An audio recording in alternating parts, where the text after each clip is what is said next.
Search warrant એટલે શું?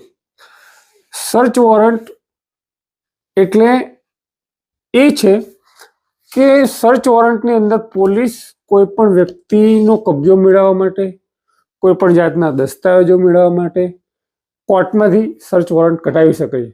તમે જો આપણે ઘણી વખત મૂવીમાં કે સિરિયલોમાં જોતા આવીએ છીએ કે પોલીસ કોઈના પણ ઘરે જઈને બધું શોધતી હોય છે, કપડાં તપાસતી હોય છે, બધું વસ્તુ અલગ અલગ તપાસતી હોય છે.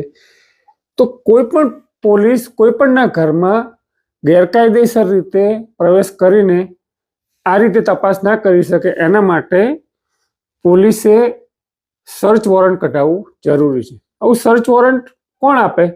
તો સર્ચ વોરંટ છે મેજિસ્ટ્રેટ દ્વારા આપવામાં આવતો એક કાયદેસરનો હુકમ છે. અને જ્યારે પણ પોલીસ કોઈના પણ ઘરે જાય અને એમ કહે કે ભાઈ અમારે તમારા ઘરનું સર્ચ વોરંટ છે, તો એ સર્ચ વોરંટના આધારે પોલીસને તપાસ કરવા દેવી પડે છે.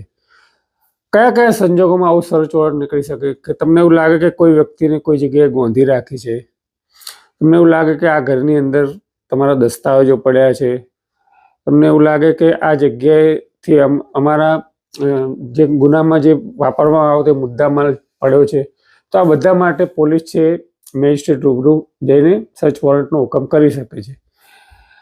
મુશ્કેલી ક્યારેક એવી થાય છે કે અમુક બાબતમાં જ્યારે સર્ચ વોરંટની અરજી કરવામાં આવે કોઈ વ્યક્તિ દ્વારા, વ્યક્તિનો કબજો લેવા માટે કે બાળકનો કબજો લેવા માટે, ત્યારે સામાન્ય રીતે ઘણી વખત કોર્ટ, મારા અનુભવ પ્રમાણે કહું તો સીધું સર્ચ વોરંટ કાઢતી નથી, પણ આરોપીને ક્યારેક નોટિસ પણ કાઢે છે.